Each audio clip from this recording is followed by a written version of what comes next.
วัดเจ็ดยอดพระอารามหลวงขอเชิญร่วมบุญใหญ่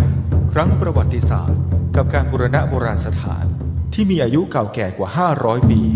เป็นวัดที่พระเจ้าติโลกราชกษัตริย์ล้านนาแห่งราชวงศ์มังราชทรงสร้างขึ้นและยังเป็นสถานที่สำคัญในการทำสังคายนาพระไตรปิฎกครั้งที่8ของโลกซึ่งการบูรณะในครั้งนี้วัดเจ็ดยอดพระอารามหลวงร่วมกับสำนักศิลปากรที่7เชียงใหม่กรมศิลปากรได้จัดให้มีการบูรณะโบราณสถานทั่วบริเวณวัดกว่า9จุด12รายการจึงขอเชิญชวนพุทธศาสนิกชนผู้มีจิตศรัทธาทุกท่านมาร่วมบุญใหญ่ครั้งประวัติศาสตร์ซึ่งโอกาสบุญในครั้งนี้500ปีจะมีเพียงครั้งเดียวโดยสามารถร่วมบุญได้ที่บัญชีวัดเจ็ดยอดพระอารามหลวงเพื่อการบูรณะโบราณสถานเลขที่บัญชี839-222-7594 ธนาคารไทยพาณิชย์สาขานิมมานเหมินหรือติดต่อสอบถามเพิ่มเติมได้ที่ Facebook วัดเจ็ดยอดพระอารามหลวงโทร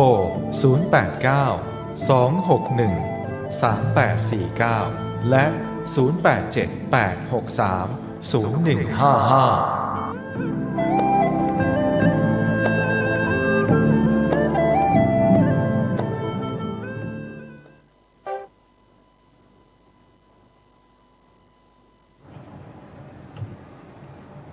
กราบนมัสการสวัสดีญาติธรรมทุกท่านเจ้า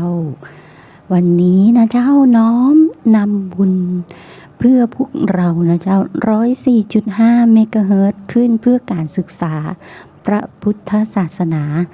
และวัฒนธรรมนะเจ้าเปิดรายการมาด้วยเสียงสวดธรรมจักรนะเจ้าตรงนี้เรียนเชิญพวกเราร่วมจิตร่วมใจฟังนะเจ้าย้อนฟังได้ทาง YouTube นะเจ้าธรรมจักรนะเจ้าหรือถ้าได้ฟังไปแล้วก็ขออนุโมทนาบุญกับแฟนคลับในรายการสาระกฎหมายโดยทนายปอนะเจ้าแล้วก็กราบขอบพระคุณพระอาจารย์นะเจ้าท่านรองผู้อำนวยผิดจะลดตำแหน่งท่านผู้อำนวยการสถานีวิทยุนะเจ้า 104.5 เมกะเฮิรตซ์นะเจ้าคลื่นเห่าเป็นคลื่นเพื่อการศึกษาพระพุทธศาสนาและวัฒนธรรมเพราะอย่างนั้นเราต้องฟังธรรมก่อนขึ้นรายการจะดียิ่งนะเจ้าธรรมจักกัปปวัตตนสูตรเป็นภาษามคธนะเจ้าเป็นปฐมเทศนากันแรกที่พระพุทธเจ้าทรงแสดงแก่พระปัญจวัคคีย์นะเจ้าเป็นธรรมจักรที่พระพุทธองค์ทรงเทศนากันแรกทำให้เกิดพระโสดาบันขึ้นมาอีกหลายรูปนะเจ้าพระผู้มีพระภาคตรัสธรรมจักกัปปวัตตนสูตรดวงตาเห็นธรรมปราศจากทุรีปราศจากมลทินก็ได้เกิดขึ้นแก่พระโกณฑัญญะนับเป็นพระสงฆ์สาวกองค์แรกในพระพุทธศาสนาเป็นวันเพ็ญนะเจ้ากลางเดือนอาสาฬหะหรือเดือน8เป็นวันที่พระรัตนตรัยครบสมบูรณ์บังเกิดขึ้นในโลกเป็นครั้งแรกคือมีพระพุทธพระธรรมพระสงฆ์ครบบริบูรณ์นะเจ้าธรรมจักรมีเนื้อหาแสดงถึงการปฏิเสธส่วนที่สุด2อย่างคือส่วนที่สุด2อย่างและเสนอแนวทางดำเนินชีวิตโดยสายกลางอันเป็นแนวทางใหม่ให้คนทั้งหลายนะเจ้ามีเนื้อหาแสดงถึงขั้นตอนแนวทางในการปฏิบัติเพื่อบรรลุถึงอริยสัจทั้ง4คืออริยมรรคองค์8โดยเริ่มจากความเห็นให้ถูกทางสายกลางก่อนเพื่อดำเนินชีวิตตามขั้นตอนการปฏิบัติรู้เพื่อละทุกข์ทั้งปวงนะเจ้าเพื่อดับทุกข์นะเจ้าได้แก่นิพพานซึ่งเป็นจุดมุ่งหมายสูงสุดของพุทธศาสนาเฮานะเจ้าธรรมจักกัปปวัตตนสูตรบ่ได้เป็นพระสูตรเฉพาะที่ปรากฏอย่างโดดๆในพระไตรปิฎกนะเจ้า แต่เป็นพระสูตรที่มีเนื้อหาปรากฏอยู่ในพระสูตรและคาถาที่แตกต่างกันสองแห่งกล่าวคือปรากฏเนื้อความในปัญจวัคคียกถาตอนปฐมเทศนามหาขันธกะมหาวัคคะในพระวินัยปิฎกซึ่งในคาถานี้ในบางครั้งมีการระบุอย่างชัดเจนว่าเป็นธรรมจักกัปปวัตนสูตรแต่บางกรณีก็ไม่ได้ระบุชื่อพระสูตรและยังปรากฏในตถาคตสัตตตังหรือตถาคตสูตรสมาธิวัคโคสัจจะสัจยุตตังสัจยุตตัตตนิกายในพระสุตตันตปิฎกฮ้องว่าทำมาจากกัปปวัตนสูตรเหมือนกันนะเจ้าเนื่องจากว่าปัญจวัคคียกถาตอนปฐมเทศนามหาขันธกะมหาวัฏกะในพระวินัยปิฎกอันเป็นที่มาของธรรมจักกัปปวัตนสูตรบัดได้ปรากฏอารัมภกถาว่าเอวัมเมสุตังเอกังสมยังภัคควาภาราณสิยังวิหารติอิสิปตเนมิขทาเยตัตตะโขภัคควาปัญจวัคคีเยภิกขุอามันเตสิมีความหมายว่าข้าพเจ้าได้ฟังจากพระผู้มีพระภาคเจ้าอย่างนี้ว่าในสมัยหนึ่งพระผู้มีพระภาคเจ้าเสด็จประทับอยู่ที่ป่าอิสิปตนะมัคคะรึมฤคทายามฤคทายวันนะเจ้าใกล้เมืองพาราณสีในสมัยนั้นนะเจ้าพระผู้มีพระภาคเจ้าได้ตรัสเตือนสตินะเจ้าก็คือได้อู้เตือนสติพระภิกษุทั้งหลายนะเจ้าเราปัญจวัคคีย์ให้ตั้งใจฟังและพิจารณาตามพระดำรัสของพระองค์อย่างนี้ว่าอันเป็นอารัมภกถาที่กล่าวโดยพระอานนท์เพื่อแสดงต่อที่ประชุมสังคายนาครั้งแรกเพื่อชี้แจงว่าพระสูตรนี้สมเด็จพระสัมมาสัมพุทธเจ้าทรงตรัสไว้ณสถานที่แห่งใดทรงตรัสไว้แก่ใครนั่นเองนะเจ้าส่วนเนื้อหาของตถาคตสุตตังหรือตถาคตสูตรสมาธิวัคโคสัจจะสังยุตตตังสังยุตตตนิกายปรากฏอารัมภกถาว่าเอกังสมยังภัควาภาราณสิยังวิหารติอิสิปตเนมิกาทาเยตัตตะโขภัควาปัญจวัคคีเยภิกขุอามันเตสิมีความหมายว่าสมัยหนึ่งพระพุทธเจ้าเสด็จประทับอยู่ที่ป่าอิสิปตนะมฤคทายวันใกล้เมืองพาราณสีในครั้งนั้นแลพระผู้มีพระภาคเจ้าตรัสเตือนสติเราภิกษุปัญจวัคคีย์ให้ตั้งใจฟังและพิจารณาตามพระดำรัสของพระองค์อย่างนี้ว่าตามเนื้อหาเพิ่นเนาะจากนั้นจึงเริ่มเนื้อหาของพระสูตรตรงกับในมหาวัคคะทุกประการนะเจ้าเพราะฉะนั้นตรงนี้ทนายปอน้อมนำธรรมมาจากวัดกัปปวัตนสูตรมาเล่าให้หมู่เฮาฟังนะเจ้าเนื้อหาที่เป็นประเด็นหลักในพระพุทธพจน์ที่ปรากฏในธรรมจักรกัปปวัตนสูตรโดยสรุปก็คือเนื้อหาหัวใจธรรมจักรกัปปวัตนสูตรบาลีภิกษุทั้งหลายทุกขอริยสัจคือความจริงที่ช่วยมนุษย์ให้เป็นผู้ประเสริฐเกี่ยวกับการพิจารณาเห็นทุกข์นะเจ้าเป็นอย่างนี้คือการเข้าใจว่าเกิดแก่เจ็บตายล้วนแต่เป็นทุกข์นะเจ้าแม้แต่ความโศกเศร้าเสียใจความร่ำไรรำพันความทุกข์กายทุกข์ใจความคับแค้นใจก็เป็นทุกข์นะเจ้าทุกข์ตุกว่าตุกเหลือเกินเอาตุกนั้นมาพิจารณาธรรมนะเจ้า เพื่อให้หลุดพ้นจากทุกข์ทั้งมวลนะเจ้าประสบกับสิ่งที่บ่เป็นที่รักเป็นทุกข์พัดพากจากสิ่งที่รักก็เป็นทุกข์ปรารถนาสิ่งใดบ่ได้สิ่งนั้นก็เป็นทุกข์นะเจ้าว่าโดยย่อการยึดมั่นในเบญจขันธ์ก็คือรูปเวทนาสัญญาสังขารวิญญาณว่าเป็นอัตตาเป็นตัวเราเป็นเหตุทำให้เกิดความทุกข์แท้จริงนะเจ้าภิกษุทั้งหลายเหตุทำให้เกิดความทุกข์ทั้งหลายนะคือสมุทัยมีอย่างนี้คือความอยากเกินควรนะเจ้าที่เรียกว่าทยานอยากทำให้เวียนว่ายตายเกิดเป็นไปด้วยความกำหนัดด้วยอำนาจความเพลิดเพลินมัวเพลิดเพลินอย่างหลงระเริงในสิ่งที่ก่อให้เกิดความกำหนัดรักใคร่ก็คือมัวเมาในกิเลสตัณหาราคะนั่นเองทำให้เกิดความทุกข์ความทยานอยากในสิ่งที่ก่อให้เกิดความใคร่ความทยานอยากในความอยากเป็นนั่นเป็นนี่นะเจ้าเป็นสปะเป็นนะเจ้าแล้วบ่ได้เป็นอย่างที่ต้องการนะเจ้ามันก็เป็นทุกข์นะเจ้าความทยานอยากในความที่จะพ้นจากภาวะที่บ่อยากเป็นนะเจ้าคือได้เป็นละ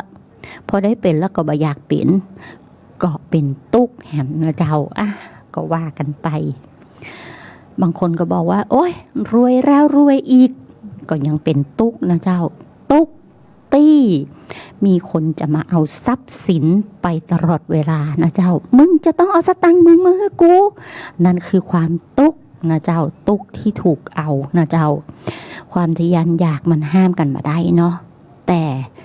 ความทยานอยากนั้นท่านพระอาจารย์เจ้าอาวาสนะเจ้า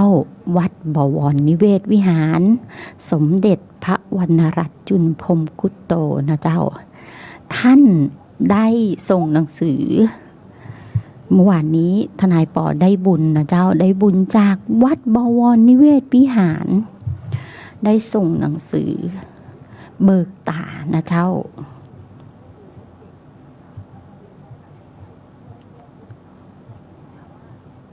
วิสาขบูชาเบิกตาเห็นธรรมนะเจ้าทนายปอได้บุญพร้อมกับน้ำมนต์นะเจ้า1 ขวดเหมือนน้ำเต้านะเจ้ากับอีก1 หลอดเป็นสเปรย์พรมน้ำมนต์นะเจ้าแล้วก็แหมเล่มหนึ่งจะเป็นหนังสือของพระพุทธเจ้าทรงสั่งสอนอย่างไรเรื่องศีลเรื่องหลักการทำสมาธิเบื้องต้นพระนิพนธ์โดยสมเด็จพระญาณสังวรสมเด็จพระสังฆราชสกลมหาสังฆปรินายกนะเจ้าองค์สมเด็จสังฆราชองค์ที่19นะเจ้าทนายปอได้รับบุญจากวัดบวรนิเวศวิหารน้อมกราบขอบพระคุณนะเจ้าตรงนี้เพราะว่าทนายปอได้มาอย่างไรได้มาเนื่องจากสาเหตุทนายปอทำวัดสวดมนต์กับวัดบวรนิเวศวิหารนะเจ้าในวันที่26 เดือน 5 2564นะเจ้าเนื่องในวันวิสาขบูชานะเจ้าจึงได้หนังสือธรรมบรรณาการนะเจ้าจากท่านเจ้าอาวาสองค์สมเด็จพระวรรณรัตน์นะเจ้าส่งมาให้นะเจ้าแล้วเนื้อความในหนังสือเบิกตาเห็นธรรมนะเจ้าสรุปโดยรวมนะเจ้า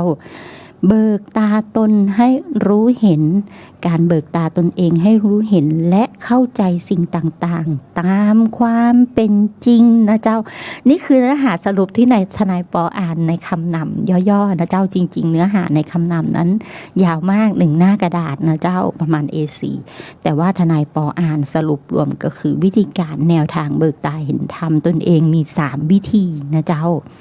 ฟังธรรมนะเจ้า1ฟังธรรม2นำธรรมะนั้นมา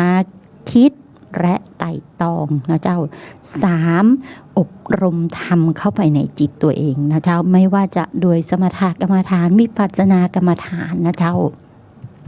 ทำใจให้ใสทำใจให้สะอาดนะเจ้าวัดบวรนิเวศ วัดบวรนิเวศวิหารมีมา100 กว่าปีแล้วนะเจ้าครบ175 ปีนี้นะเจ้าวัดบวรนิเวศวิหารสร้างขึ้นในสมัยรัชกาลที่3นะเจ้าโดยประมาณเป็นพระอารามหลวงชั้นเอกชนิดราชว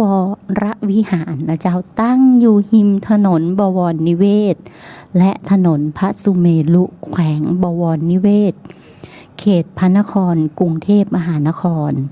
สถาปนาขึ้นโดยสมเด็จพระบวรราชเจ้ามหาศักดิพลเสพกรมพระราชบวรสถานมงคลในรัชกาลที่3นะเจ้าพระอารามนี้เคยเป็นที่ประทับของสมเด็จสังฆราชไทยถึง4 พระองค์นะเจ้าและเป็นที่ตั้งของมมรนะเจ้ามหาวิทยาลัยมหามงกุฎราชวิทยาลัยซึ่งเป็นสถาบันการศึกษาของพระสงฆ์แห่งแรกในประเทศไทยและเป็นวัดประจำรัชกาลที่9และที่6นะเจ้าที่6และ9นะเจ้าพระประธานในพระอารามมีความแตกต่างจากวัดอื่นๆโดยทั่วไปคือพระประธานมี2 องค์ล้วนมีความสำคัญเนื่องจากเป็นพระพุทธรูปเก่าแก่โบราณได้แก่พระพุทธชินสีห์ซึ่ง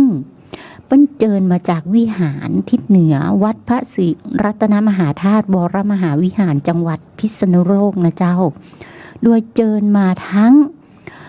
องค์ราวปีพศ2373และพระสุวรรณเขตหรือพระโตหรือห้องว่าหลวงพ่อเพชรพระประธานองค์ใหญ่ที่ประดิษฐานไว้เบื้องหลังพระพุทธชินสีห์เป็นพระประธานองค์แรกของอุโบสถวัดนี้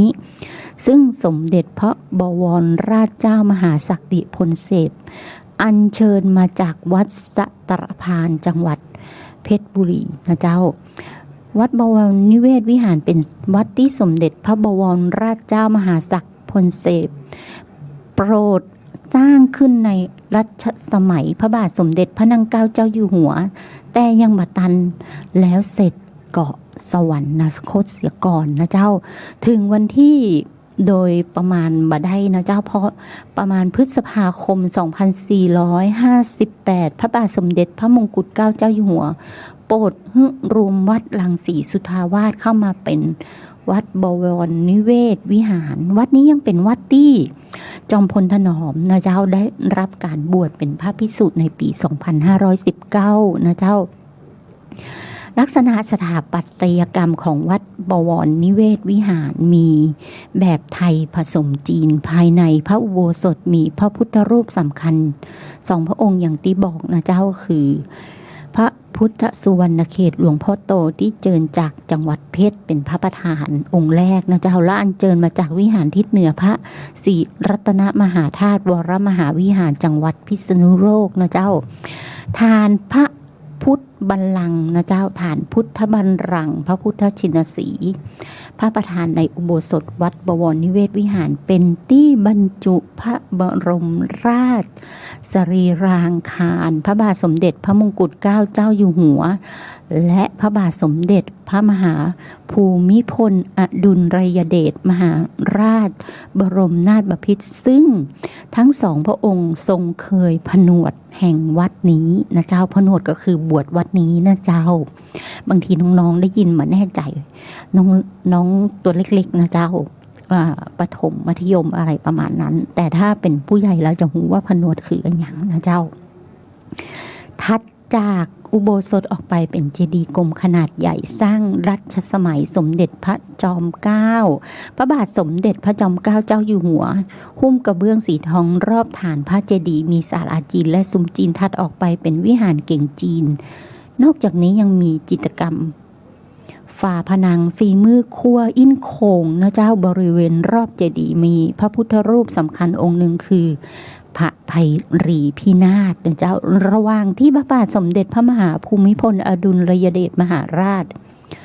บรมนาถบพิตรทรงผนวดและประทับที่วัดบวรนิเวศวิหารนี้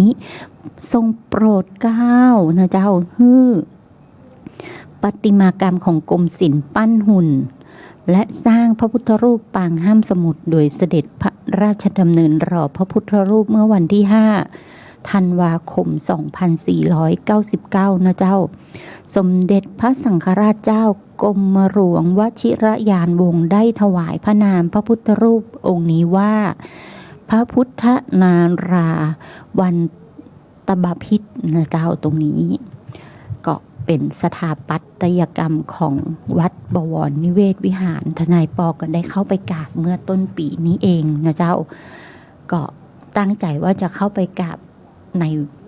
พระวิหารหรือโบสถ์แต่ปรากฏว่าบุญมาถึงนะเจ้าสถาวัดเปิ้นบอกว่าช่วงนี้โควิดนักเปิ้นปิดนะเจ้าเปิ้นจะเปิดเฉพาะวันพระทนายปอไปบ่ตรงวันพระสักกรรมนะเจ้าไปวันธรรมดาเนื่องจากว่ามีช่วงเวลาเหลือนิดนึงก่อนขึ้นเครื่องบินพอดีไปงานศพที่จังหวัดสระบุรีแล้วเหลือเวลาประมาณ 4-5 ชั่วโมงก็เลยนั่งรถเพียรไปถึงวัดบวรนิเวศวิหารอย่างน้อยก็ได้กราบไปกราบพระธาตุเจดีย์นะเจ้ากับองค์ดำที่อยู่ในวัดบวรนิเวศวิหารกราบรอบวัดนะเจ้าได้กราบพระไพลีพินาศตวยนะเจ้าตรงนี้จึงเจิญจวนหมู่เฮานะเจ้าวอนโยมศรัทธานะเจ้า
นี้มีแต่คนถือศีลที่นี่เป็นถิ่นของคนมีศรัทธานอกจากมีชาติเรายังมีศาสนารักษาศีลห้าคือหมู่บ้านของเราไม่เอาความโหดร้ายทุกชนิดไม่มีจิตคิดขโมยของเขาผิดทางเพศละมดเท็จไม่เอาสุรายาเมาเราทุกคนขอลาหมู่บ้านนี้มีแต่คนถือศีลที่นี่เป็นถิ่นของคนมีศรัทธานอกจากมีชาติเรายังมีศาสนารักษาศีลห้าคือหมู่บ้านของเราเรียกเอาความเมตตามาเสริมและริเริ่มสู้งานหนักเบารักเดียวใจเดียวซื่อสัตย์คำเราชีวิตไม่เมาเพราะมีสติปัญญาหมู่บ้านนี้มีแต่คนถือศีลที่นี่เป็นถิ่นของคนมีศรัทธานอกจากมีชาติเรายังมีศาสนารักษาศีลห้าคือหมู่บ้านของเรารักในหลวงห่วงลูกหลานร่วมกันต้านสิ่งไม่ดีไม่เอาหมู่บ้านศีลห้าของเราอย่าให้อายเขาต้องช่วยกันรักษาหมู่บ้านนี้มีแต่คนถือศีลที่นี่เป็นถิ่นของคนมีศรัทธานอกจากมีชาติเรายังมีศาสนารักษาศีลห้าคือหมู่บ้านของเรา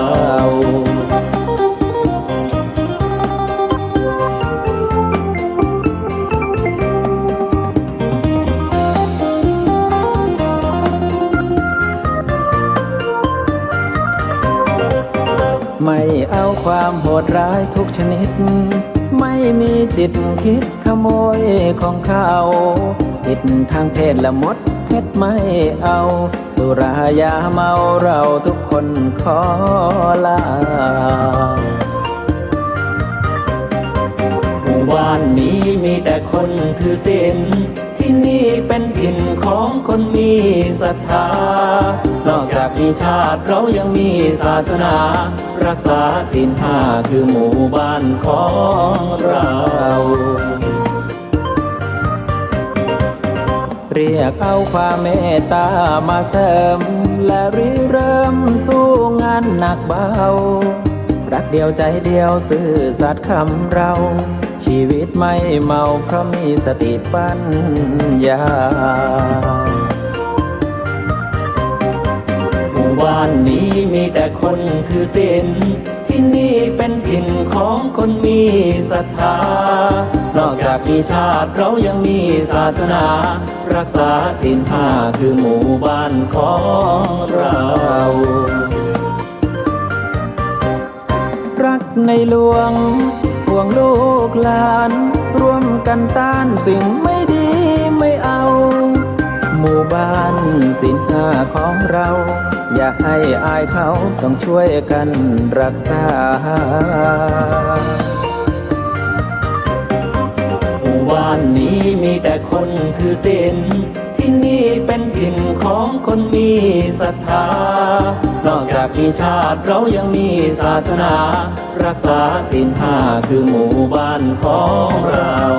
นอกจากมีชาติเรายังมีศาสนารักษาศีลห้าคือหมู่บ้านของเรา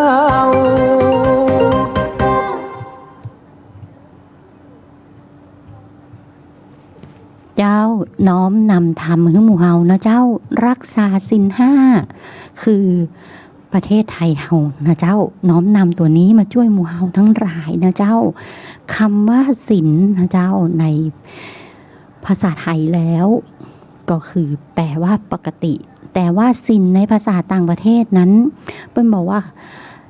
สมเด็จพระวรรณรัตน์นะเจ้าเจ้าอาวาสวัด บวรนิเวศวิหารทรงธรรมะไว้ว่าคำว่าศีลเป็นภาษาต่างประเทศถ้าแปลเป็นภาษาไทยก็คือแปลว่าปกตินะเจ้ารักษาศีลก็คือรักษาความเป็นปกตินั่นเองศีลห้าข้อแรกก็คือปานาไม่ทำร้ายผู้อื่นนะเจ้าองค์สมเด็จพระวรรณรัตน์เปิ้นก็บอกว่า1. เท้าเป็นอวัยวะของเราไหมปกติเราใช้เดินนะเจ้าศีลคำว่าปกตินี้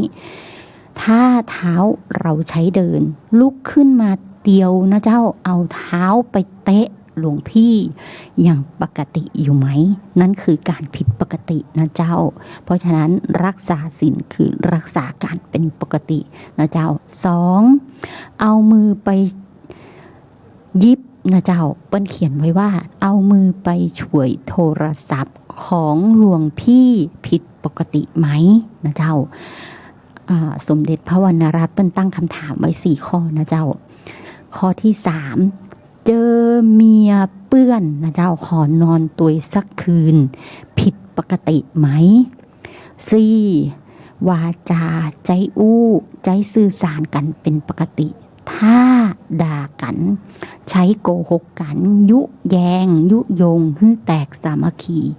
ผิดปกติไหมนะเจ้าถ้าคุณเตะเขาก็น่าจะเตะกลับเตะกันไปเตะกันมาร้อนถึงมาตาโปริศนะเจ้าร้อนถึงโปริศแน่นอนทำร้ายร่างกายกันก็เอาเข้าห้องขังจะไปไหมล่ะเตะเขาก็ต้องไปนะเจ้าขโมยของเขาก็ต้องไปกับตำรวจนะเจ้านอนกับเมียเปิ้ลก็ต้องไปเหมือนกันโกหกหลอกลวงเขาเสียผลประโยชน์ก็ต้องไปกับตำรวจแน่นอนนะเจ้าซัมปอต้องเสี่ยงสตังค์ค่าสินใหม่ทดแทนกรณีที่ไปเตะเขาถูกทำร้ายร่างกายบาดเจ็บแก่กายก็ต้องเสียค่าสินใหม่ทดแทนกรณีละเมิดนะเจ้าแพ่งมันบอกไว้อย่างนั้นถ้าขอเข้าไปในคดีอาญาได้นะเจ้าโดยยื่นคำร้องขอเข้าไปในคดีอาญาที่พนักงานอัยการฟ้องนั่นเองแม่มันเป็นผลต่อเนื่องกันได้หมดเลยนะเจ้าทนายปอจึงบอกว่าศีลมันเป็นเรื่องของกฎเกณฑ์ของชีวิตที่กฎหมายเอาไปเขียนเพราะฉะนั้นถ้าท่านรักษาศีลท่านก็จะปลอดภัยจากกระบวนการยุติธรรมที่ในส่วนของการลงโทษไม่ใช่ลงโทษเพื่อสะใจนะเจ้าลงโทษเพื่อให้เหตุแห่งการกระทำนั้นถูกระงับโดยการใช้สินใหม่ทดแทนนะเจ้าคดีอาญาระงับไปเมื่อผู้ถูกไม่ใช่ผู้ถูกกระทำได้รับค่าสินใหม่ทดแทน 2. จำเลยนะเจ้าได้รับโทษตามกฎหมายตามคำพิพากษาแล้วเสร็จสับนั่นคือคดีอาญาระงับนะเจ้าเมื่อคดีอาญาระงับก็จบกันไปนะเจ้าเหมือนบางคนบอกว่าโอ้ยมันเป็นนักโทษที่ออกมาจากเรือนจำมันต้องไปอู้กับมันเฮาช่วยกันบูลลี่มันด้วยกริยาวาจาท่าทางทั้งหลายบูลลี่มันด้วยคำพูดบูลลี่มันด้วยใบหน้าที่แสดงออกมาอย่างนั้นอย่าทำนะเจ้าอโหสิกรรมให้เปิ้ลนะเจ้าอโหสิกรรมให้เปิ้ลเพราะว่าเปิ้ลได้รับโทษจากสังคมแล้วโดยเข้าไปรับโทษตามกระบวนการยุติธรรมแล้วเรียบร้อยเพราะฉะนั้นตรงนี้ราชทัณฑ์ก็จึงปล่อยเปิ้ลออกมาเมื่อนั้นนะเจ้าคำพิพากษาก็ถือว่าถึงที่สุดแล้วคดีอาญาเดิมก็เป็นอันระงับไปนะเจ้าตรงนี้ก็ให้เปิ้ลได้กลับสู่สังคมโดยการทำงานตามปกตินะเจ้าหมายว่าบ่ใจว่าบ่จบบ่สิ้นนะเจ้าแปลงหน้าแปลงตาใส่ถ้าเกิดเปิ้ลควบคุมสติควบคุมโทสะมาได้ก็ต้องปิกไปเป็นคนผิดใหม่เฮาก็จะเป็นเศษส่วนหนึ่งที่ทำให้ผู้อื่นกระทำความผิดขึ้นมาอีกนะเจ้าเป็นผู้ก่อให้ผู้อื่นกระทำความผิดด้วยกริยาท่าทาง ก็คือยั่วยุผู้อื่นนั่นเองนะเจ้าตรงนี้เศษเสี้ยวแห่งกรรมนั้นก็จะเกิดขึ้นกับท่านในวันข้างหน้าอาจจะตกกับลูกกับหลานกับญาติกับพี่กับน้องคนที่ท่านฮักโดยที่ท่านบอกหูเหตุแห่งกรรมนั้นเพราะฉะนั้นตรงนี้ทนายปอจึงบ่เคยนำเศษเสี้ยวของข่าวในเรื่องอาชญากรรมทั้งหลายมาวิเคราะห์วิจารณ์ว่ามันบดีอย่างอันเมงอี้ต้องซ้ำเติมมันต้องทำหั่นทำอีทนายปอจะบ่ทำนะเจ้าเพราะบ่อยากได้รับเศษกรรมทั้งหลายร่วมในการกระทำนั้นนั่นเองนะเจ้าบุญทั้งหลายจะเกิดกับท่านนะเจ้าถ้าท่านน้อมจิตอนุโมทนาบุญกับผู้ที่ปฏิบัติธรรมแล้วส่วนกรรมที่บดีที่ใครทำท่านเห็นท่านก็วางเฉยไม่ต้องไปวิเคราะห์ไม่ต้องไปวิตกไม่ต้องไปวิจารณ์กับเขาเห็นให้รู้ว่าเห็นทำให้รู้ว่าทำปล่อยเขาทำไปเราเอาแต่สิ่งที่เป็นความดีนะเจ้ามาสู่จิตสู่ใจเราแล้วจิตใจท่านจะเป็นปกติมันจะมีคนอยู่กลุ่มประเภทหนึ่งนะเจ้าเห็นผู้อื่นได้ดีบ่ได้นะเจ้าจะเอาความบดีของผู้อื่นนั้นไปฮื้อคนที่หูว่าเปิ้นถือศีลเอาแล้วเปิ้นขาดสติก็ไปฮื้อเปิ้นวิเคราะห์วิจารณ์ฮื้อเปิ้นซ้ำเติมฮื้อเปิ้นประจานคนแบบนี้ต้องระวังตัวนะเจ้าในเศษกรรมทั้งหลายนั้นตรงนี้ทนายปออยากเชิญชวนทุกท่านนะเจ้าไหว้พระสวดมนต์ทุกเช้าทุกเย็นจะทำให้ก่อเกิดสตินะเจ้าเพราะฉะนั้นตรงนี้เหมือนที่ท่านสมเด็จพระวรรณรัตน์เจ้าวาดวัดบวรนิเวศวิหารนะเจ้าส่งเขียนในเรื่องหนังสือของเบิกตาเห็นธรรมนะเจ้าสรุปโดยรวมคำว่าเบิกตาเห็นธรรมก็คือทำให้ตนรู้เห็นธรรมะนะเจ้าและเข้าใจสิ่งต่างๆตามความเป็นจริงตามปกตินะเจ้าแนวทางในการจะทำให้เบิกตาตนเองให้เห็นธรรมมี3ทางนะเจ้า1การฟังธรรม2นะเจ้าการคิดไต่ตอง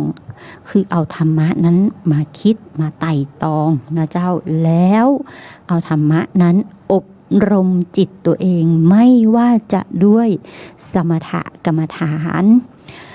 วิปัสสนากรรมฐานหรือการอ่านการฟังการคิดการเขียนทั้งหลายนะเจ้าแต่ถ้าบางคนบอกว่าบ่รู้เรื่องเลยจะได้อะไรดีบ้านเฮามีหลายตี้นะเจ้าตอนนี้วัดรำเปิงตะโปธารามวัดพระธาตุสีจอมตองนะเจ้าตานังเลนังนะเจ้า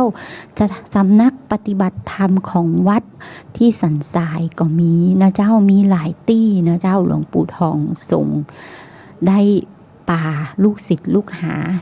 ปฏิบัติหลายตี้หลายทางนะเจ้าตรงนี้หมู่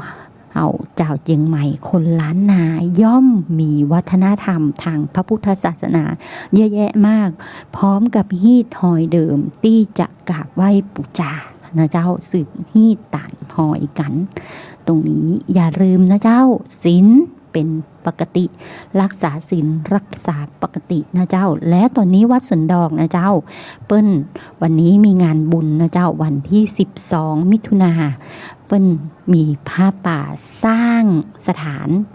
ตึกอาคารปฏิบัติธรรมพระสุมณะนะเจ้าตรงนี้เรียนเชิญหมู่เฮานะเจ้าทำบุญที่วัดสวนดอกในวันนี้นะเจ้าทนายปอก็เลยต้องบอกลากันแล้วนะเจ้าเหลือเวลาแค่1 นาที7:50